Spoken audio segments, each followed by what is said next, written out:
Thank you very much, Mr. Chairman. First and foremost, I want to say that I'm happy to be here together with my delegation. And I also want to say to Mr. Chairman that it is not true that I deliberately failed to honor your summons. Actually, you have alluded to some letter that I wrote in which I was talking about unavoidable circumstances. And indeed, Mr. Chairman, circumstances can be unavoidable. Point of order, Chair. When we were reading about that particular letter, yes, it had been written so clearly that due to avoidable circumstances. Okay, Governor, a copy of the letter that you wrote is in my hands, and I concur with Senator Langat that on paragraph 2 of the letter, and this is a fake one that I'm holding, you have the genuine one.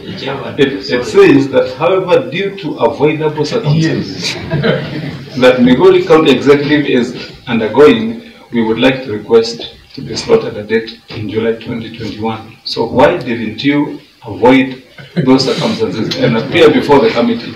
They are avoidable. Okay, Chairman, I think that was just a typo. Yes. And you know that English is a borrowed language, it's not our mother tongue. we are going to make mistakes, we are not in a perfect one. And as Chairman, we are living during a pandemic, and we all recall that it is during that time when we had very, very serious cases of COVID-19 also, and even going by the presidential directives, people who are above 58, like me, were really trying to minimize interacting with others. So, but that is not all, Mr. Chairman. You also know that some restrictions were also put on me, like accessing my office, and that therefore means accessing the documents that you could have required. Also proved to be a challenge. So that is why I was writing that letter, that I needed time to compile whatever you would have required and avail them. And even the date that I proposed, Mr. Chairman, of July, it was not cast on stone.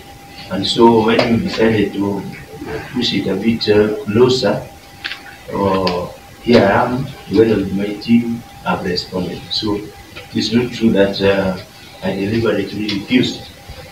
Governor, as we have stated to you, the implications and the provisions of Section 19 of the Powers and Privileges Act of 2017, then we need to make a determination on the way forward. And when I examine you from where I sit, Governor, and the law here is explicit, it says that in considering the state of life of the person who has been summoned, the committee may impose a fine of 500,000 shillings.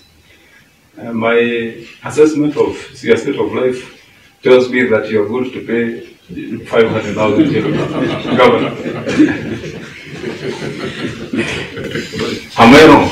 Chairman, that one will be so punitive because as a law-abiding citizen, yes, I've given a very good justification. Because here, the committee requires my physical presence. They don't require the staff to attend. yes. And in trying to obey the law, I told you earlier that I had some restrictions in assessing the documents. And we're also operating under pandemic, a very, very serious pandemic that is still threatening our lives.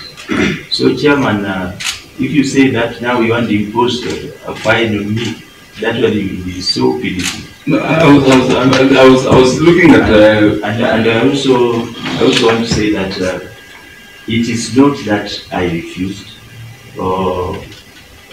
I still want to highlight that element of the typo avoidable and unavoidable.